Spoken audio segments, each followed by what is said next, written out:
আজ বলবে হঠাৎ কেউ এসে, হেসে হালতো চোখে চেয়ে, তোমার জন্য এসেছি আমি ভালোবাসতে যে তোকে।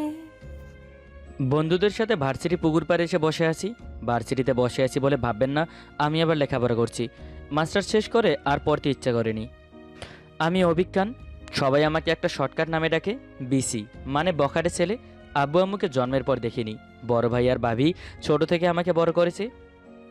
ভাইয়া চাকরি করতে বলে কান ঝালাপালা করে দিয়েছে, তবে ভাবি আমার পক্ষেই কথা বলে। হঠাৎ কারো গান শুনে পাশে তাকাই, আমাদের থেকে কিছুটা দূরে বসে আছে কিছু মেয়ে। তাদের মধ্যে একটা মেয়ে গান করছে। আমি তো মেয়েটাকে দেখেই ফিদা। কি সুন্দর টানা টানা চোখ, সেই টানা টানা চোখে হালকা কাজল, গোলাপের পাপড়ির মতো লাল ঠোঁট, ঠোঁটে নিচের ছোট্ট একটা তিল, শ্যামবর্ণ গায়ের রং, মুখে অদ্ভুত এক মায়া আছে। আমি উঠে মেয়েগুলোর সামনে যাই, সবাই আমাকে দেখে দাঁড়িয়ে যায়। আমি এই ভার্সিটির ভিপি ছিলাম, তাই কম বেশি আমাকে সবাই চেনে। সবাই আমাকে দেখে সালাম দেয়। আমি সালামের জবাব দিয়ে মেয়েটার দিকে তাকিয়ে আছি। কিছু বলবেন আমাকে? তোমার নাম কি, কিসে পড়ো, বাসায় কে কে আছে? জি, আমার নাম কেয়া। আমি অনার্স প্রথম বর্ষে পড়ি। আব্বু আম্মু আর আমি। আব্বু একটা সরকারি অফিসে দারোয়ানের চাকরি করে। তুমি জানো আমি কে? আপনি অভিক খান, এই ভার্সিটির ভিপি ছিলেন।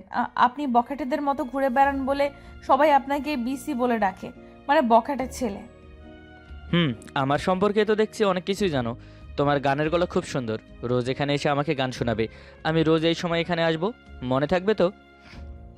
জি, মনে থাকবে। এখন আমি যেতে পারি?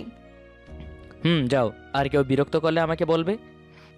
আমি ঠিক আছে বলে বান্ধবীদের নিয়ে সেখান থেকে চলে আসি। বান্ধবীরা বলছে, অভিক ভাই তোর সাথে নিজে থেকে এসে কথা বলল, তুই তো অনেক লাকি। আবার বলল কেউ বিরক্ত করলে তাকে বলতে, তোর দিকে চোখ তুলে কারো তাকানোর সাহস হবে না। বান্ধবীদের কথার উত্তর না দিয়ে ক্লাসরুমে চলে।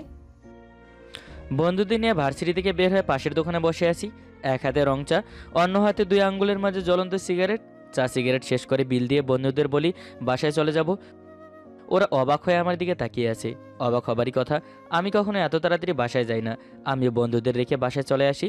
বাসায় আসতে ভাবি বলে, আমার দেবররা আজ এত তাড়াতাড়ি বাসায় চলে এসেছে, বাইরে বুঝি ভালো লাগছে না? তুমিও ভাইয়ের মতো শুরু করেছো ভাবি? আমি তো মজা করছিলাম। আচ্ছা, একটা হেল্প করবি? হেল্প কেন বলছো ভাবি? তুমি আমার ভাবি, বড় বোন, মা, সব। তুমি আমাকে আদেশ করো। আজকে বিরিয়ানি রান্না করতে চাইছি, বাজার থেকে একটু মাংস এনে দিবি? ঠিক আছে, তুমি টাকা দাও, আমি নিয়ে যাচ্ছি। ভাবি 1000 টাকা দিয়ে বলে 1 কেজি মাংস আনতে, আর বাকি টাকা আমাকে রেখে দিতে। আমি টাকা নিয়ে বাসা থেকে বের হয়ে বাইক নিয়ে চলে আসি মাংসের দোকানে। মাংসওয়ালা আমাকে দেখে ভয়ে দাঁড়িয়ে যায়। আমি 1 কেজি মাংস দিতে বলি। মাংস নিয়ে টাকা দিতে গেলে বলে লাগবে না, বলে চোখ রাঙিয়ে টাকা দিয়ে নিতে বলি। সব জায়গায় 600 টাকা রাখা হয়, কিন্তু আমার থেকে উনি 500 টাকা রাখে। আমি দোকান থেকে বের হয়ে বাইক নিয়ে বাসায় চলে আসি। ভাবিকে মাংস দিয়ে রুমে এসে শুয়ে থাকি। চোখ বন্ধ করে দিয়ে কেয়ার মুখটা চোখের সামনে ভেসে ওঠে। কেয়ার কথা ভাবতে ভাবতে ঘুমিয়ে পড়ি। ক্লাস শেষ করে ভার্সিটি থেকে বের হয়ে রিক্সা নিয়ে বাসায় চলে আসি। রুমে এসে চেঞ্জ করে আম্মুর রান্নার কাজে সাহায্য করি। ভার্সিটিতে কোনো সমস্যা হয়নি তো? না আম্মু, সব ঠিক আছে। তোর আব্বু কতটা কষ্ট করে তোকে পড়াচ্ছে, এমন কিছু করিস না মা যাতে তোর আব্বু কষ্ট পায়। তুমি চিন্তা করো না আম্মু, আমি কখনোই এমন কিছু করব না যাতে তুমি আব্বু কষ্ট পাও। আমি পড়াশোনা শেষ করে চাকরি করব। আল্লাহ তোর মনের ইচ্ছে পূর্ণ করুক। আচ্ছা, তোর বাম দিকে সবজিগুলো কেটে রেখেছি, দে তো। তোমার কষ্ট করতে দিব না। আমি আম্মুকে সবজির ঝুড়ি দেই। এরপর আম্মু আর আমি রান্না শেষ করি। রুমে এসে গোসল করে চেঞ্জ করে আমি আর আম্মু খেতে বসেছি। ভাবি আর একটু দাও, খুব মজা হয়েছে। মজা তো হবেই। সারাদিন বখাটে ছেলেদের মতো ঘুরে বেড়ানো আর বাসায় এসে খাবার খাওয়া, এই তোকে আমি লেখাপড়া করেছি কেন? হ্যাঁ, বেকার ঘুরে বেড়ানোর জন্য? আমি বেকার নাকি? সারাদিন কত কাজ করি, আমি তোমার থেকেও বেশি বিজি। বিজি তো হবেই। রাস্তাঘাটে মেয়েদের বিরক্ত করা কত মহান কাজ। চায়ের দোকানে বসে বন্ধুদের সাথে সিগারেট খাওয়া কত মহান কাজ করছিস তুই। এই বয়সে এসব না করলে কি তোমার মতো বুড়ো হয়ে করব? খেতে বসেছো, খাও, আর একবারও ওকে বকবে না। লাই দিয়ে দিয়ে তো মাথায় উঠিয়েছ, কিচ্ছু বলা যায় না। ওর বয়স থাকতে আমি চাকরি করা শুরু করেছি। তোমার কোনো বড় ভাই ছিল, তাই করেছো। আমাদের দেবরের বড় ভাই আছে, মাস শেষে 30,000 টাকা বেতন পায়। তাহলে আমাদের দেবর কাজ কেন করবে? বাহ, কি সুন্দর লজিক দিলে ভাবি। ভাইয়া তো ক্লিন বোল্ড। ভাবি দেবর একজন হয়েছ, ঠিক আছে, আমি কিচ্ছু বলবো না। ভাইয়া আর কিছু না বলে চুপচাপ খাচ্ছে। আমি আর ভাবি একে অপরের দিকে তাকিয়ে হেসে দিই। ভাইয়া এতে আরও বেশি রেগে যায়। কিন্তু বেচারা ভাই আমার কিছু বলতেও পারবে না ভাবির জন্য। ভাবি আমাকে নিজের ছেলের মতো ভালোবাসে। ভাবি যখন বউ হয়ে আমাদের বাসায় আসে তখন আমার বয়স 5 অথবা 6 হবে। বিয়ের 6-7 মাস পর ভাবি জানতে পারে ভাইয়া কখনো বাবা হতে পারবে না। ভাইয়া খুব কষ্ট পেয়েছিল, কিন্তু ভাবি সেদিন ভাইয়াকে বলে, কষ্ট পাচ্ছ কেন? আমাদের অফিক আছে তো, আমরা অফিককে আমাদের ছেলে মনে করব। আমি মা হয়ে থাকবো, তুমি বাবা অফিকের। ভাইয়া সেদিন ভাবিকে জড়িয়ে ধরে খুব কান্না করেছে। খাওয়া শেষ করে রুমে চলে আসি।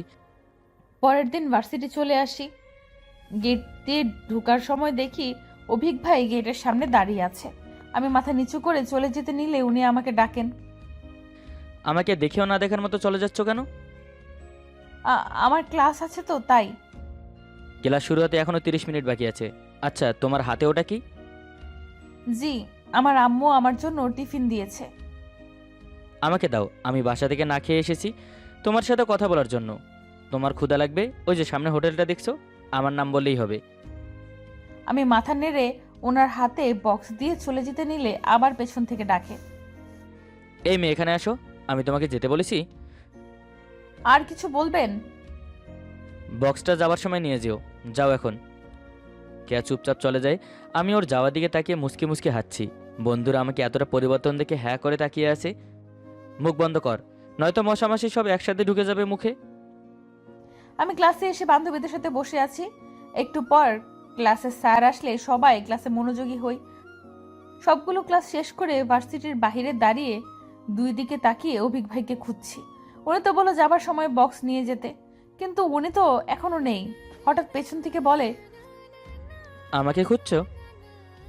আপনি বললেন যাবার সময় বক্স নিয়ে যেতে, তাই। আচ্ছা, রান্না কে করেছে? আমার আম্মু। খুব ভালো হয়েছে। রোজ বাসা থেকে আসার সময় আমার জন্য মনে করে খাবার নিয়ে আসবে। চলো, আমি তোমাকে তোমার বাসায় ড্রপ করে দেই। আমি যেতে পারবো, আপনি বক্সটা দিন, আমার লেট হলে আম্মু চিন্তা করবে। না শব্দ আমার পছন্দ না। বাইক নিয়ে যাচ্ছি, চুপচাপ আমার সাথে যাবে।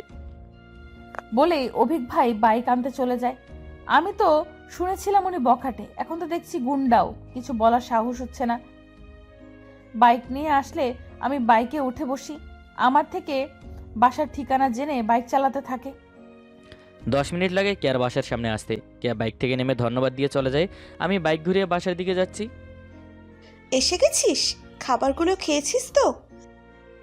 একটা বখাটে ছেলে বক্স নিয়ে খেয়ে ফেলেছে, আর তোমার খাবারের প্রশংসা করেছে, আর রোজ ওনার জন্য খাবার নিয়ে যেতে বলেছে। বকাটি ছেলে মানে কি?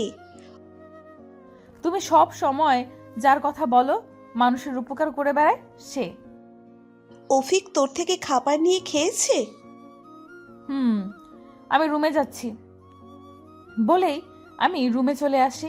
একদিন আম্মুর গলা থেকে কিছু ছেলেরা চেন নিয়ে যাচ্ছিল, আর তখন অভিক ভাই ছেলেগুলোকে মারধর করে আর আম্মুকে চেন বুঝিয়ে দিয়ে বাসায় পৌঁছে দেয়।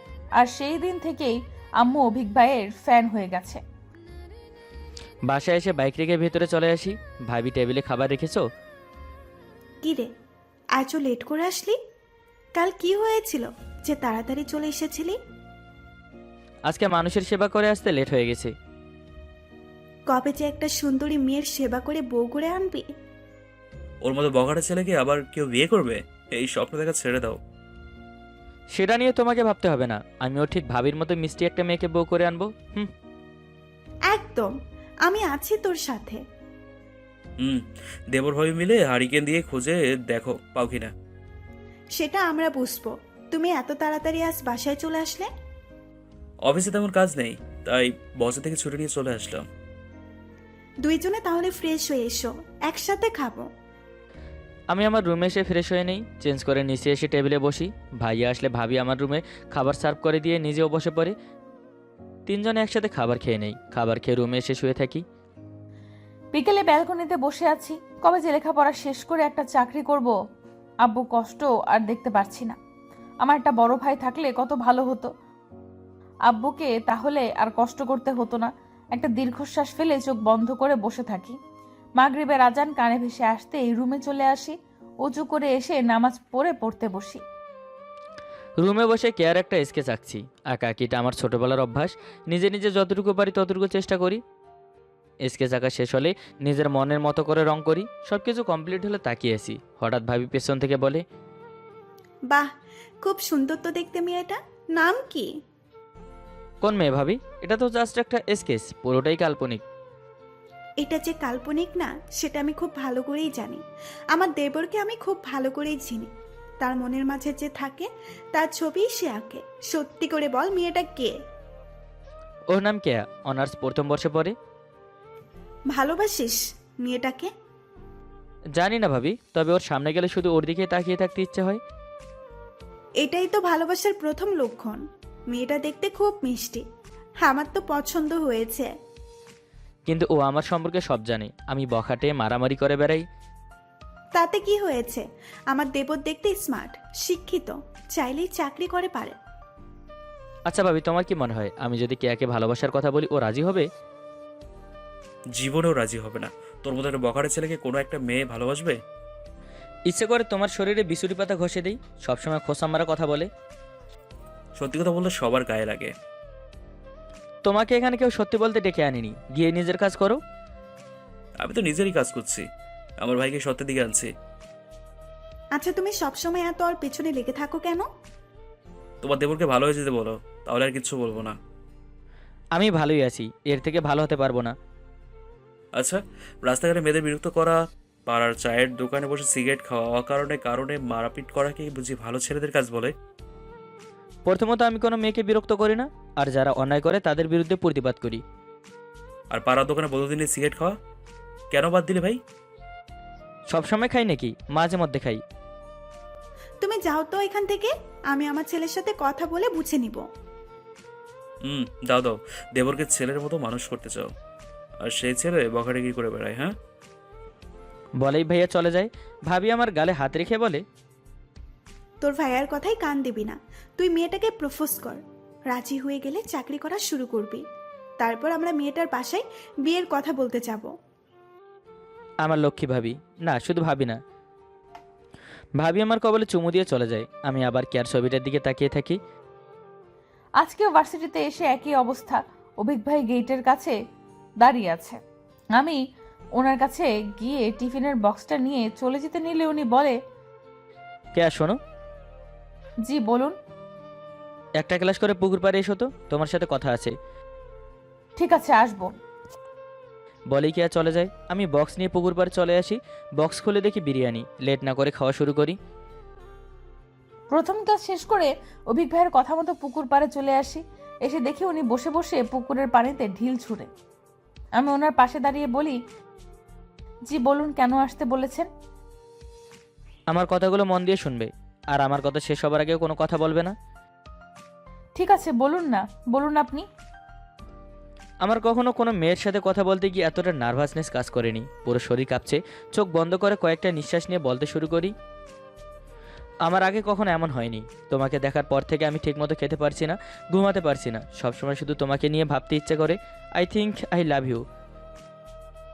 You think you love me? You know about me? Don't know a girl. He came and said, I love you. I don't want to insult you. You have every right to speak your mind. I have just as much as right to speak my mind. I don't love you. Not just you. I don't want to love anyone. I want to live my own life. I hope you understand. But why? What's wrong with loving me? I promise to leave everything. দেখুন, আমি এসব নিয়ে আর কথা বলতে চাই না। আপনি আর কখনো আমার সামনে আসবেন না। আমি এসব পছন্দ করি না। আমি তোমার বাসায় বিয়ের কথা বলি তাহলে? এতে তো তোমার কোনো সমস্যা নেই। আমি বিয়ে করতে চাই না, আমি নিজের পায়ে দাঁড়াতে চাই। আপনি আমাকে আর বিরক্ত করবেন না। বলে আমার হাত থেকে বক্স নিয়ে চলে যায়। আমি অসহায় দৃষ্টিতে ওর যাওয়ার দিকে তাকিয়ে আছি। আমার এখন কি করা উচিত ভুলে গেছি। মন খারাপ করে ভার্সিটি থেকে বের হয়ে বাসার দিকে হাঁটতে থাকি। আমি যে বাইক নিয়ে এসেছি সেটাও মনে নেই। এই প্রথম কাউকে মন থেকে ভালোবাসলাম। কিন্তু সে আমাকে ভালোবাসে না। কি আমার অপরাধ? কোথায় আমার ভুল? জানি না। আমি হাঁটছি বাসার দিকে। আই এম সরি অভিক, আমি আপনাকে এইভাবে কথা বলতে চাইনি, কিন্তু আমি আপনাকে ভালোবেসে আমার স্বপ্নগুলো নষ্ট করতে চাই না। আমার আব্বু আম্মুকে একটু সুখের মুখ দেখাতে আমি যে দিনরাত স্বপ্ন বুনি, সেই স্বপ্ন আমার পূরণ হবে না যদি আপনাকে ভালোবাসি। আমার সুখের জন্য আমি আমার আব্বু আম্মুকে কষ্টে রাখতে পারবো না। বাসায় এসে সোজা রুমে চলে আসি। ভাবি আমাকে এভাবে রুমে আসতে দেখে আমার পেছনে পেছনে রুমে এসে আমি মাথা নিচু করে বসে আছি। আমার কাঁধে হাত রাখতেই আমার চোখে পানি দেখে ভাবি ঘাবড়ে যায়। কি হয়েছে অফিক, তোর চোখে পানি কেন? আমি কিছু না বলে ভাবিকে জড়িয়ে ধরে কান্না করছি। ভাবি আমার মাথায় হাত বোলাতে বোলাতে বলে, আমাকে বল, কি হয়েছে তোর? তুই কান্না কেন করছিস? কে আমাকে ফিরিয়ে দিয়েছে ভাবি? ও আমাকে ভালোবাসবে না কখনো। একটা মেয়ের জন্য তুই কান্না করছিস? ওই মেয়েটা তোকে ভালোবাসে না, কি হয়েছে? পৃথিবীতে কি আর কোনো মেয়ে নেই? আমি ওর থেকেও ভালো আর সুন্দরী মেয়েকে তোর বউ করে আনবো। আমি ওকে ছাড়া আর কারো কথা ভাবতে পারবো না ভাবি। আমি বুঝতে পারছি না ও আমাকে ভালোবাসতে পারবে না কেন।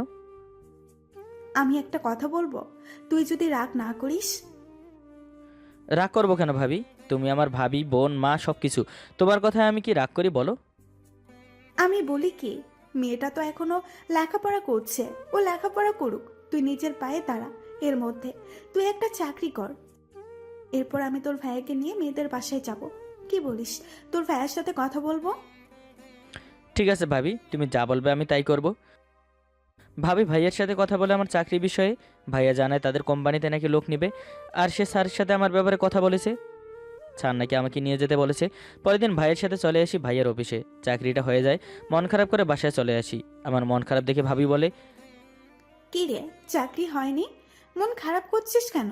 একটা চাকরি হয়নি তো কি হয়েছে? আবার অন্য অফিসে যাবি? চাকরি হবে না কেন? চাকরি হয়েছে বলেই তো মন খারাপ হচ্ছে। এখন থেকে রোজ সকাল 10টা থেকে বিকেল 5টা পর্যন্ত কাজ করতে হবে। পাগল ছেলে একটা, আমি তো ভয় পেয়ে গেছিলাম। রুমে বসে অভিকের কথা ভাবছি। আজকে তাকে একবারও দেখিনি। ওনাকে না দেখায় মনটা খুব অস্থির লাগছে। আম্মু রুমে এসে বলে, কি রে মা, তোর মন খারাপ? ভার্সিটিতে কিছু হয়েছে? না তো আম্মু, এমনি ভালো লাগছে না। শরীর খারাপ? আমি তোর আব্বুকে কল করে আসতে বলবো, ডক্টরের কাছে নিয়ে যাবে। তেমন কিছু না আম্মু, সামনে এক্সাম তো, সেটা নিয়েই ভাবছি। আমার মেয়ে সব সময় ফার্স্ট হয়েছে, এবারও হবে।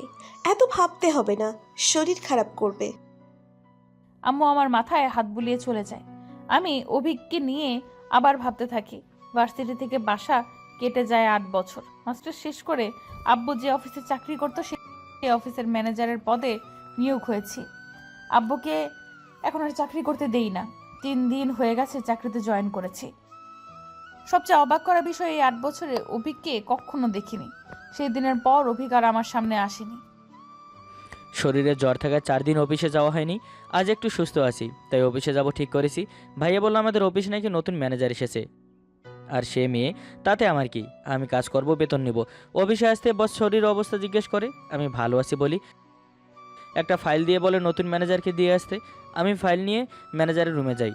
আচ্ছা, ম্যানেজার হবে নাকি ম্যানেজারে নি? মেয়ে তো, তাই জিজ্ঞেস করলাম। অনুমতি নিয়ে ভেতরে যেতেই আমি হ্যাঁ করে তাকিয়েছি নতুন ম্যানেজারের দিকে। এটা তো কেয়া, তার মানে কেয়াই আমাদের নতুন ম্যানেজার। অভিক আপনি? স্যার এটা তো তোমাকে, সরি আপনাকে দিতে বলল। প্রথমটাই তো ভালো ছিল, হঠাৎ আপনি হয়ে গেলাম কেন? আপনি এখন আমার উপর পোস্টে আছেন, তাই আপনাকে সম্মান দেওয়াটা আমার কর্তব্য। কোথায় হারিয়ে গিয়েছিলেন আপনি? হারাবো কেন? বখাটেগিরি ছেড়ে দিয়ে নিজেকে ভালো পথে নিয়ে এসেছি। আচ্ছা এটা নিন, আমার কাজ আছে। আমার সামনে থেকে পালাতে চাইছেন? পালাবো কেন?